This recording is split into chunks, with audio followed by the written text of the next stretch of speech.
gitu. Ngomong ekonomi misalnya, kita mau ngomong ekonominya Bitcoin terus, mau ngomong ekonomi pertumbuhan dalam dunia maya, mau ngomong ekonomi ukurannya hanya ISHG, kan bukan begitu.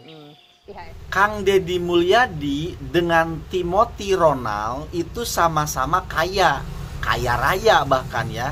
Tetapi apa sih yang membedakan antara kayanya Timothy dengan kayanya Kang Deddy Mulyadi? Ternyata ini ada di unsur investasinya. Kang Deddy Mulyadi itu investasinya adalah yang membuat dia kaya raya adalah investasi di sektor real. Sedangkan Timothy itu kaya raya di investasi Bitcoin. Begitu loh ya. Nah, ketika Kang Deddy Mulyadi kaya raya dikarenakan investasi di sektor real, itu saya menganalisis itu adalah investasi yang memang dicontohkan oleh Rasulullah Shallallahu Alaihi Wasallam, begitu loh. Nah, dengan kaya raya dan di sektor investasi sektor real ini, ya kan, itu menjadi kaya raya yang bermanfaat lebih banyak untuk orang, dan itu secara otomatis, ya kan. Pokoknya manfaat untuk orangnya itu bisa double. Kenapa saya katakan double? Begini, Timothy Ronald dengan investasi di Bitcoin bermanfaat untuk orang nggak? Iya, bermanfaat ketika dia mau menggunakan hartanya untuk bermanfaat. Contoh, dia bangun sekolah misalkan. Tapi itu kan karena kemauan dia, tidak secara otomatis. Kalau dia nggak mau, ya nggak bakal jadi itu sekolah. Atau dia bagi-bagi beras, begitu kan, kepada fakir miskin, karena dia mau. Duit hasil dari Bitcoinnya dia belikan beras, dibagi-bagikan, tidak secara otomatis. Sedangkan Kang Deddy Mulyadi ketika dia berinvestasi di sektor real, selain karena keinginan Kang Deddy Mulyadi mau menyumbang, mau ngebangun sekolah misalkan begitu, karena keinginan dirinya, ada juga faktor yang kedua, yaitu secara otomatis orang yang berinvestasi di sektor real itu akan bermanfaat dengan sendirinya. Kenapa bisa demikian? Yuk coba kita pelajari.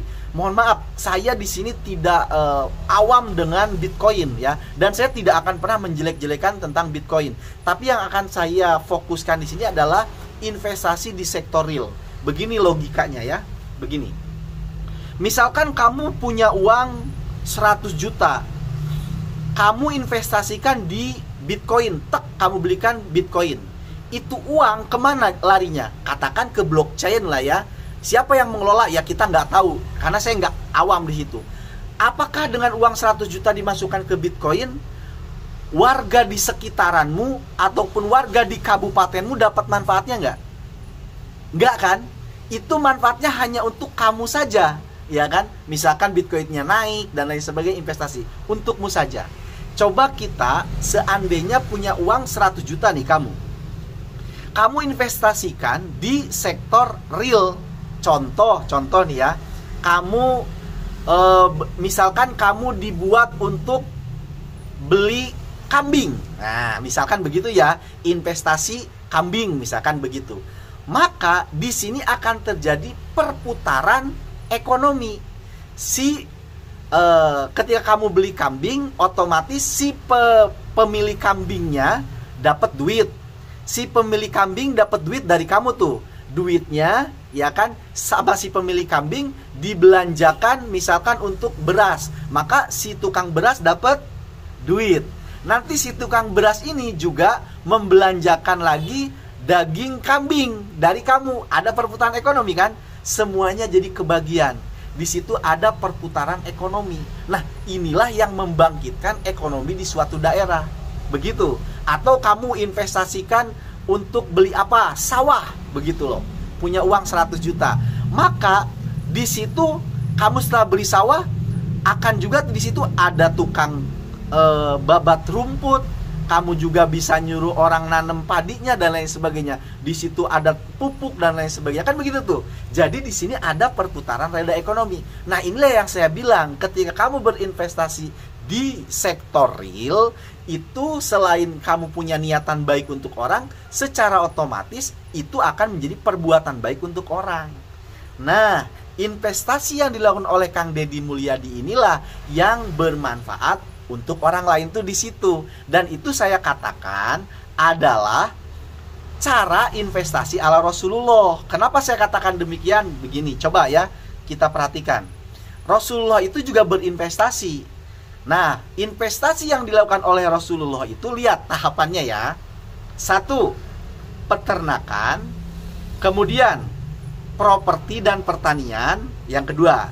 Kemudian yang ketiga, perdagangan. Oke.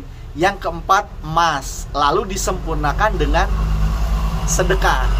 Nah, ini benar-benar ketika kamu berinvestasi dalam sektor-sektor real ini, ya seperti yang Rasulullah lakukan, itu akan terjadi perputaran ekonomi, akan bermanfaat untuk sesama. Tetapi kamu perhatikan urutannya, peternakan dulu, ya kan? Kemudian properti, pertanian, perdagangan, dan lalu kemudian terakhirnya itu emas dinar dan disempurnakan oleh sedekah. Kenapa emas itu di belakangan? Karena begini, investasi dalam bentuk emas itu adalah investasi uang dingin. Artinya itu uang kamu makan sudah cukup, pendidikan anak sudah cukup, dan lain sudah tercukupi semua, ada sisa. Maka itu diinvestasikan terhadap emas. Nah, kebanyakan orang salah kaprah sekarang. Sampai pinjol, untuk dirinya, untuk keluarganya aja belum mapan, belum cukup. Dia maksain beli emas, dia maksain beli Bitcoin. Akhirnya ini menjadi kontraproduktif. Itu salah. Jadi emas itu adalah instrumen terakhir. Uang bener-bener dingin, ibaratnya uang gak kepake. Begitu loh ya. Nah, kamu harus perhatikan tuh ketika mau berinvestasi gitu. Diutamakan dulu yang sektor real. Dan emas itu sebagai penjaganya. Karena yang sektor real ini kadang-kadang rugi, kadang-kadang untung kan. Nah, dijaga, di backup ibaratnya oleh emasmu. Begitu cara mainnya seharusnya. Nah, yang terakhir disempurnakan lewat sedekah. Begitu loh. Nah, karena sedekah ini tidak ada teori ekonominya kan begitu. Cuma ini masuk kepada katakan ya keberkahan. Dan keberkahan itu tidak bisa diteorikan dalam teori ekonomi. Karena gitu tuh namanya berkah nih. Contoh berkah dengan sedekah.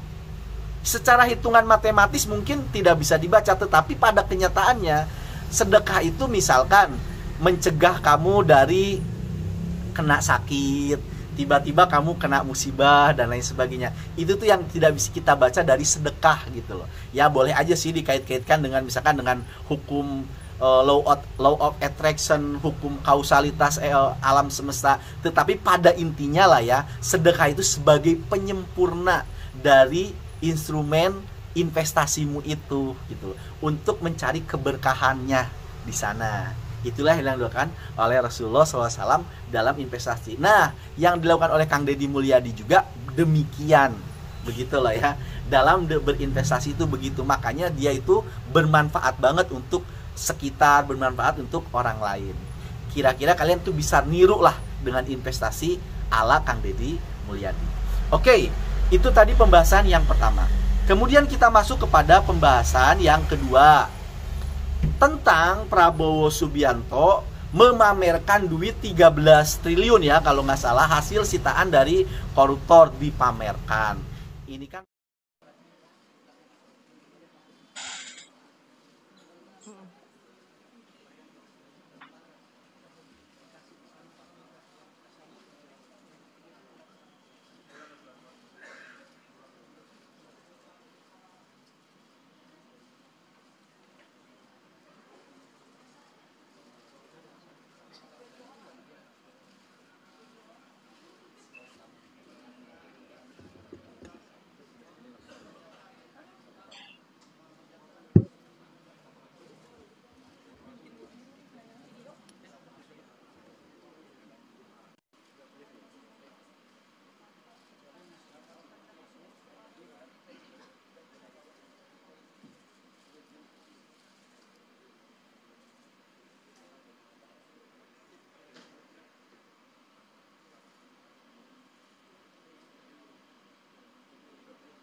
Ini kan muncul pertanyaan, ngapain sih pamer-pamer begitu, kan bisa aja sebutin aja angkanya, nggak usah ditampilkan duitnya, begitu kan.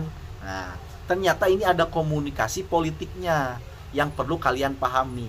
Kenapa demikian? Yang pertama, warga Indonesia, rakyat Indonesia itu tidak semuanya paham ekonomi gitu loh. Ada juga orang-orang awam, banyak malah.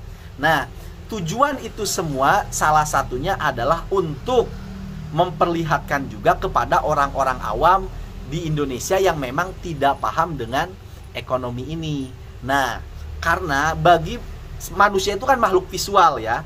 Kalau dengan sesuatu yang sifatnya visual, itu biasanya akan lebih efektif kerjanya, begitu loh. Apalagi untuk memahamkan orang-orang yang tidak begitu paham dengan ekonomi, orang-orang awam di pedesaan misalkan gitu, di pelosok-pelosok. Nah, dengan ditampilkan ini semua, itu sebenarnya untuk sebuah visualisasi terhadap orang-orang awam juga. Saya ambil contohnya gini ya, pakai analogi.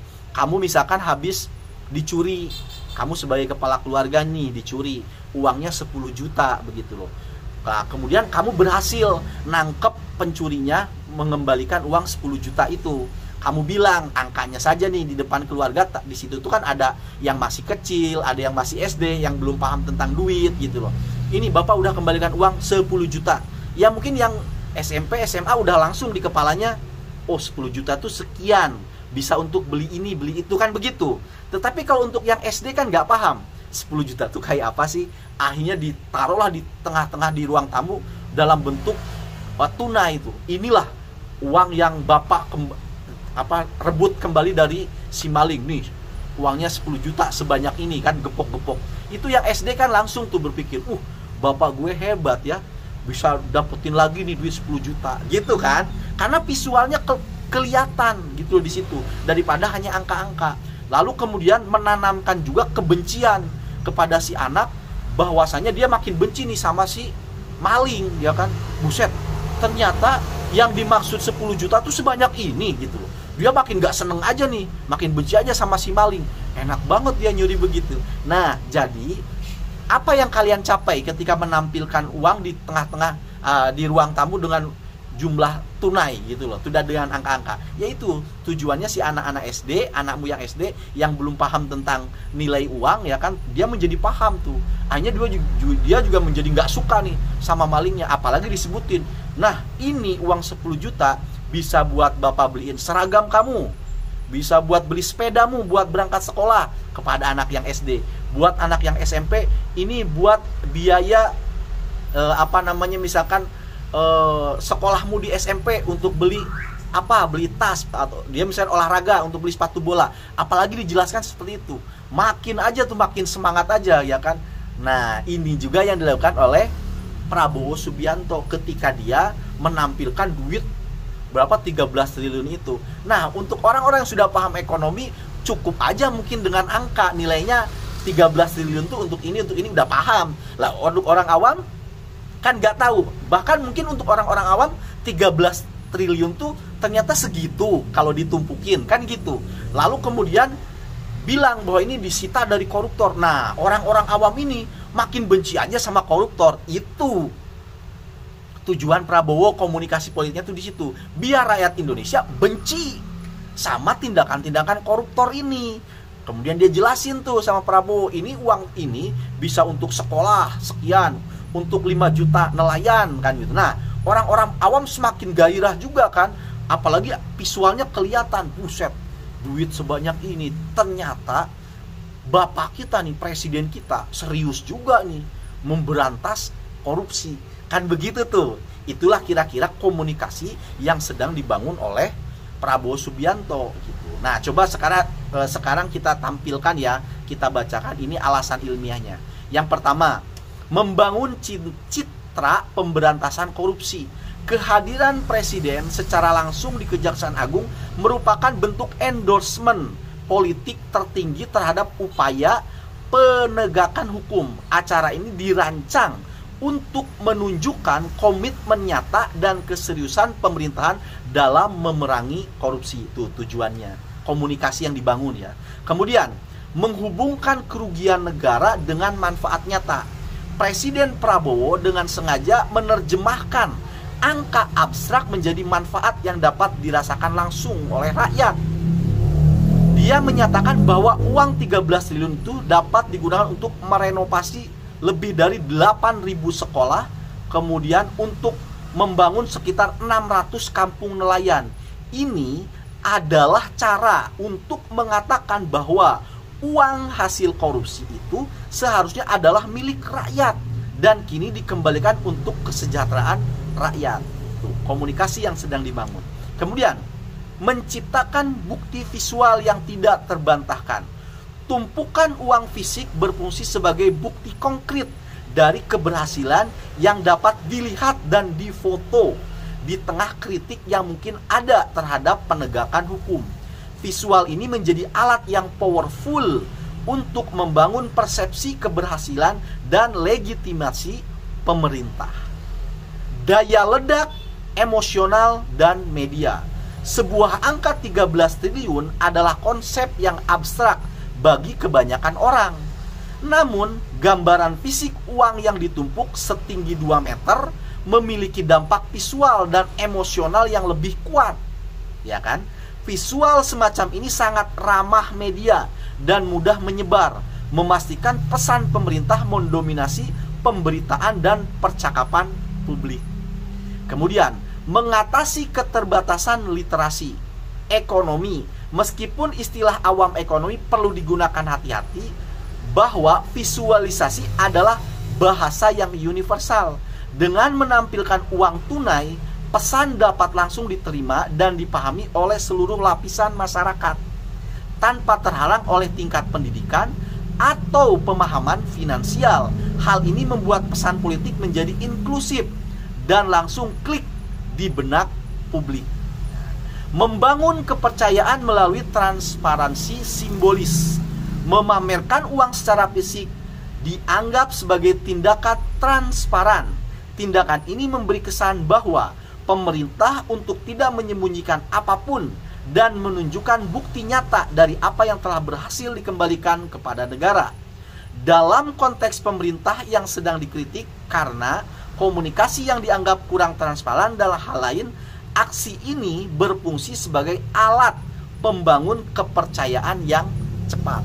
Jadi itulah komunikasi politik yang dibangun oleh Prabowo. Mudah-mudahan ini bisa menjadi sinergi. Presidennya punya niatan baik untuk bangsa ini, gubernurnya punya niatan baik untuk bangsa ini, dan bersinergi menjadi Indonesia yang lebih baik di kemudian hari. Yuk sama-sama kita dukung selagi para pemimpin kita berniat baik untuk bangsa ini. Kalau perlu diapresiasi, ya apresiasi aja, gak usah malu-malu. Nanti kalau waktunya kritik, ya kritik juga, begitulah ya. Terima kasih karena sudah menyimak, semoga bermanfaat.